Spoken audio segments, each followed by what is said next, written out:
Hello दोस्तों, एक बार फिर स्वागत है अपने YouTube channel target super TET पर। तो आइए दोस्तों, आज हम देखते हैं जीवन कौशल प्रबंधन एवं अभिवृद्धि। ठीक है ना।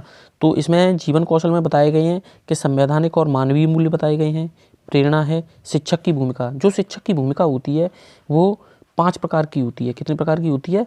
5 प्रकार की होती है। कौन कौन सी होती है? एक तो सुविधा प्रदाता होता है, सुविधा प्रदाता के बाद में अनुश्रवणकर्ता होता है, नेतृत्वकर्ता होता है, मार्गदर्शक होता है और परामर्शकर्ता होता है।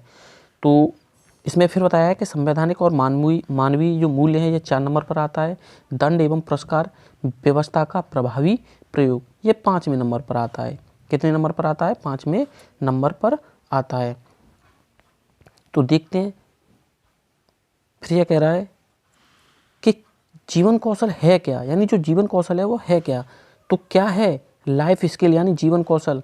तो जीवन कौशल वो है किसी कार्य को दक्षता के साथ करना ही क्या है? लाइफ स्किल है, जीवन कौशल है। यानी सीखी गई योग्यता ही क्या है? जीवन कौशल है।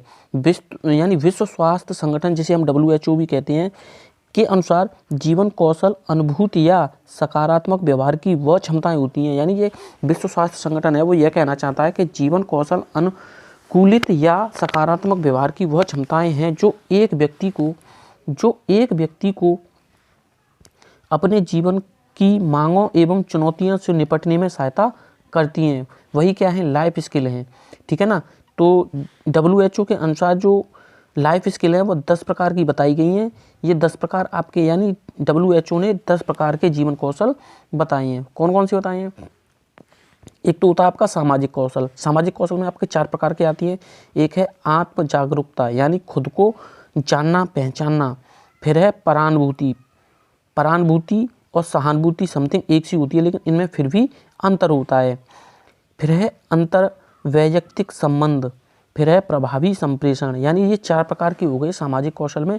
और फिर आता है चिंतन कौशल, यानी थिंकिंग स्किल। तो इसमें आता है सृजनात्मक सोच, समालोचनात्मक सोच, निर्णय लेना और समस्या का समाधान। और संवेगात्मक कौशल में आता है कि तनाव का सामना और संवेगों का सामना कैसे किया जाए। तो देखते हैं हम आत्म जागरूकता। क्या है? आत्म जागरूकता। आत्म जागरूकता का सीधा सीधा मतलब होता है खुद को पहचानना। पहले तो आत्म जागरूकता तभी होगी हम खुद को पहचानते हैं।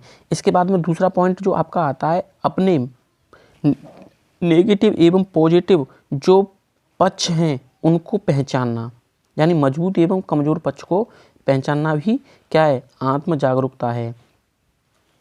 इसके बाद में आता है आपका कि अपनी जिम्मेदारी समझना। यानी हम जब आत्म जागरूक हैं तो हमें अपनी भी जिम्मेदारी समझ लेनी चाहिए कि हमें क्या करना है, क्या नहीं करना चाहिए।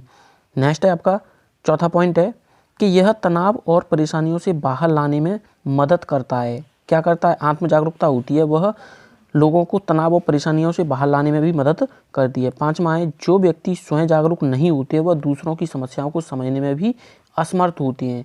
तो आत्म जागरूक होना सबसे महत्वपूर्ण पॉइंट है। परानुभूति, देखो मैंने अभी बताया था, जो परानुभूति है, परानुभूति का मतलब होता है कि दूसरे की जगह अपने आप को खुद को रख कर देखना। यानी पहला ही पॉइंट है इसमें कि खुद को दूसरे की जगह रखकर सोचना। यानी अगर कोई व्यक्ति परेशान है, अगर उसकी जगह खुद सोचो कि अगर इसकी जगह मैं होता तो कितनी दिक्कत होती। नेक्स्ट पॉइंट है कि दूसरे के सुख दुख की अनुभूति और संवेदना। यानी जब दूसरे को अगर कोई परेशानी है, उसके सुख और दुख की जो अनुभूति और संवेदनाएं वह खुद के द्वारा होनी चाहिए। नेक्स्ट पॉइंट है आपका कि जो परानुभूति है या सहानुभूति का अर्थ अन्य व्यक्तियों की अनुभूतियों और परेशानियों को समझना होता है। क्या होता है? समझना होता है। परानुभूति कहते हैं कि दूसरे की जगह खुद को रखकर देखना, और सहानुभूति उसे कहती है कि हमदर्दी दिखाना, जैसे एक भिखारी से ही। ठीक है ना। फिर आपका आता है चौथा पॉइंट है कि यदि हम में सहानुभूति होगी तो दूसरों की स्थिति रखते हुए उसकी समस्या को समझ सकेंगे और उसकी परेशानियों को उसके नज़रिए से देख पाएंगे। यही होता है परानुभूति। फिर आपका आता है कि उचित संप्रेषण भी होना चाहिए। उचित संप्रेषण भी होना चाहिए। जैसे उचित संप्रेषण में सही व्यक्ति का चयन करना चाहिए। अगर हम संप्रेषण करना चाहते हैं, किसी से कम्युनिकेशन करना चाहते हैं, तो सबसे पहले तो हमें सही व्यक्ति का चयन कर लेना चाहिए। इसके बाद में सही माध्यम होना चाहिए। जो हम माध्यम है कम्युनिकेशन करने का, तो वह सही माध्यम से चयन होना चाहिए और सही भाषा, जिसे हम लैंग्वेज कहते हैं, सही भाषा का भी चयन करना चाहिए। फिर इसके बाद में आता है कि चौथा पॉइंट है आपका कि सामने वाले व्यक्ति की मानसिक एवं सांस्कृतिक जानकारी होनी चाहिए। जैसे संप्रेषण के लिए, कम्युनिकेशन के लिए पहले तो क्या होना चाहिए, पहले होना चाहिए कि भाषा स्पष्ट हो, जो आपकी भाषा है वह स्पष्ट होनी चाहिए और विनम्रता पूर्वक होनी चाहिए, और जो शब्द हैं वह सोच विचार कर कहने चाहिए, और जो शब्द हैं वह पूर्ण कहने चाहिए। इसके बाद में जो शब्द हम कह रहे हैं वो मूर्त होने चाहिए और संक्षिप्त होने चाहिए। कैसे होने चाहिए, संक्षिप्त होने चाहिए।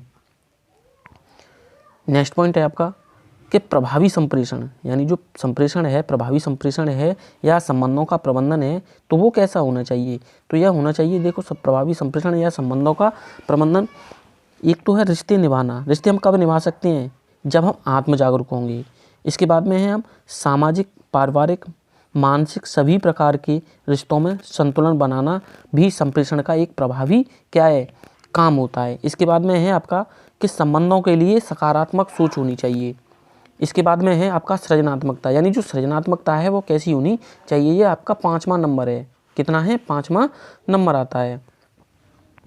जैसे इसमें पहला है कि प्रभाविता भी होनी चाहिए, यानी नई खोज होनी चाहिए। क्या होनी चाहिए, नई खोज होनी चाहिए। जब खोज नई हो तो उसमें लचीलापन भी होना चाहिए। क्या होना चाहिए, लचीलापन भी होना चाहिए। फिर उसके बाद में विस्तारिता होनी चाहिए और मौलिकता होनी चाहिए। मौलिकता का मतलब है उसमें नए नए क्रियाकलाप होने चाहिए। ऐसा ना हो कि वह एक क्रियाकलाप करने के बाद में रुक जाए, वह तरीके से भी क्या कर सकता है, सृजनात्मक कर सकता है, यानी किसी नई चीज़ का सृजन कर सकता है। इसके बाद में आता है कि रचनात्मक सोच वाले लोग अलग ढंग से सोचते हैं और कार्यों को भी करते हैं। फिर नेक्स्ट पॉइंट है कि उसके पास काम करने के नए नए तरीके होते हैं और उनके विचार भी अन्य लोगों से अलग अलग होते हैं। वह नए व भिन्न तरीके से ही कार्य करता है, उसे हम सृजनात्मकता कहते हैं। क्या कहते हैं, सृजनात्मकता कहते हैं। ठीक है ना। इसके बाद में आता है समालोचनात्मक सोच, यानी समालोचनात्मक जो सोच है, समालोचनात्मक जो सोच है वो किन किन चीज़ों पर डिपेंड करती है। यानी जो समालोचनात्मक सोच है वह एक तो गुण एवं दोष दोनों पर विचार रखना चाहिए समालोचनात्मक सोच में। इसके बाद में निष्पक्ष सोच होनी चाहिए। अगर हम कुछ सोच रहे हैं तो वो निष्पक्ष होनी चाहिए, किसी के प्रति झुकाव नहीं होना चाहिए। और जो सोच है वह अत्यंत ज़्यादा भावुक ना हो, यानी जो सोच है वो अत्यंत ज़्यादा भावुक ना हो। और जो खुले विचारों का होना, यानी चौथा पॉइंट है आपके कि जो समालोचनात्मक जो सोच होनी चाहिए वो खुले विचारों की होनी चाहिए। इसके बाद में आता है निष्पक्ष निर्णय, यानी अब जब निर्णय करने जा रहे हैं तो वो निर्णय भी निष्पक्ष होना चाहिए। फिर इसके बाद में आता है 7वां पॉइंट आता है आपका निर्णय लेना। क्या लेना, निर्णय लेना। जैसे रोज़मर्रा की ज़िंदगी के निर्णय, निष्पक्ष निर्णय, यानी हम रोज़मर्रा की जो ज़िंदगी के निर्णय लेते हैं वह कैसे लेने चाहिए, उसके लिए हमें कौन कौन से तरीके अपनाने चाहिए और निष्पक्ष अपनाने चाहिए और दृढ़ अपनाने चाहिए। इसके बाद में है निष्पक्ष निर्णय। अगर हम कोई निर्णय ले रहे हैं तो वो निष्पक्ष होना चाहिए। नेक्स्ट है पॉइंट है आपका कि किसी को फ़ायदा या नुकसान न हो, यानी ऐसे निर्णय लेने चाहिए कि किसी को क्या ना हो, किसी को लॉस भी ना हो और किसी को फ़ायदा भी ना हो। फिर नेक्स्ट पॉइंट है आपका कि एक चिंतन प्रक्रिया का चयन, यानी हम जब निर्णय ले रहे हैं तो एक चिंतन प्रक्रिया का भी चयन कर लेना चाहिए। फिर लास्ट पॉइंट आपका बचता है तो वो कह रहा है कि प्रभावित लोग, यानी जब निर्णय हम ले रहे हैं तो इससे किसी भी व्यक्ति का अहित ना हो। इसके बाद में आता है आपका पॉइंट कि समस्या समाधान, यानी जो समस्या समाधान है वो कैसे, हमें सबसे पहले समस्या की पहचान करनी चाहिए। इसके बाद में हमें समस्या को जानना चाहिए, उसके बाद हमें लक्ष्य बनाना चाहिए। फिर चौथा पॉइंट आता है और लक्ष्य बनाने के बाद हमें किसी एक विकल्प का चयन कर लेना चाहिए। इसके बाद में 5वां पॉइंट है कि लागू करना, विकल्प बनाने के बाद में उसे लागू कर देना चाहिए। और छठवां पॉइंट यह कहता है कि लागू करना चाहिए। और 5वां है कि विकल्प के बाद चयन और लागू करना और मूल्यांकन करना। फिर हम कहाँ पहुँच जाते हैं, पहचान पर ही पहुँच जाते हैं। नेक्स्ट पॉइंट है कि समस्या का समाधान और निर्णय दोनों, यानी समस्या का समाधान और निर्णय लेना दोनों साथ साथ चलती हैं। तो समस्या समाधान के चरण 5 होते हैं। कौन कौन से होते हैं, समस्या की पूरी जानकारी होना, समस्या से जुड़े आंकड़े जुटाना, संभावित समाधान। ठीक है ना। तो यानी जो समस्या समाधान है उसके चरण होते हैं 5, समस्या की पूरी जानकारी, समस्या से जुड़े आंकड़े जुटाना, संभावित समाधान, किसी एक समाधान या विकल्प का परीक्षण और निष्कर्ष निकालना। इसके बाद में आता है तनाव का सामना, यानी हम तनाव का सामना करते हैं तो कौन कौन से तनाव हो सकती हैं। जो तनाव से जूझने के कारण हो सकते हैं, एक तो हो सकता है शारीरिक कारण हो, भावात्मक कारण हो और मनोवैज्ञानिक कारण हो। तो नेक्स्ट है फिर आपका कि बेरोजगारी भी तनाव का कारण हो सकती है, परीक्षा का भी तनाव हो सकता है, पारिवारिक समस्याएं भी हो सकती हैं और प्रियजन भी तनाव का कारण हो सकते हैं। इनसे बचने के लिए हमें क्या करना चाहिए, नियमित व्यायाम करें, यानी सकारात्मक सोच रखें, खुश और संतुष्ट रहें, समायोजन करें, यानी समायोजन करना भी सीख लेना चाहिए। जीवन में लक्ष्य, महत्वाकांक्षा या जिद में अंतर समझें, यानी जो जीवन के लक्ष्य हैं और महत्वाकांक्षाएं और जिद है उसमें हमें अंतर समझना चाहिए। इसके बाद में आता है आपका संवेगों पर नियंत्रण, यानी लास्ट है हमारा संवेगों पर जो नियंत्रण है वह क्या होना चाहिए कि अत्यंत या ज़्यादा क्रोध या दया दोनों ही अच्छे नहीं होते हैं, यानी स्वास्थ्य के लिए अत्यंत ज़्यादा क्रोध या दया दोनों ही अच्छे नहीं होते हैं। इससे लाइफ स्किल क्या होती है, डिसमिस होती है, यानी अपनी जगह से हिल जाती है। नेक्स्ट पॉइंट है कि जीवन के महत्वपूर्ण निर्णयों में भावुकता का परिचय ना दें, यानी जो जीवन के महत्वपूर्ण निर्णय हैं उनमें भावुकता का परिचय बिल्कुल भी ना दें, बल्कि वास्तविकता को वरीयता दें, यानी जो वास्तविकता है उसको ज़्यादा वरीयता दें, भावुकता को वरीयता ना दें। इसके बाद में स्वजागरूकता, यानी जीवन कौशल का शिक्षा में जो संबंध है तो सबसे पहले क्या आता है, तो वो आता है कि स्वजागरूकता। अगर आप स्वजागरूक हैं तो आप जीवन कौशल को शिक्षा से संबंधित जोड़ सकते हैं। फिर आता है तदनुभूति। इसके बाद में विवेचनात्मक चिंतन, जो चिंतन थिंकिंग है हमारी वो कैसी है। इसके बाद में प्रभावी संप्रेषण, यानी जो जीवन कौशल है उसके बाद में जब हम कोई चीज़ को सीख लेते हैं, लाइफ स्किल को सीख लेते हैं तो प्रभावी संप्रेषण होता है, यानी प्रभावशाली कम्युनिकेशन होता है। इसके बाद में समस्या समाधान, जब हम किसी चीज़ को लाइफ स्किल को सीख लेते हैं तो हमें समस्या का समाधान करने में तुरंत क्या होता है, फ़ायदा मिलता है।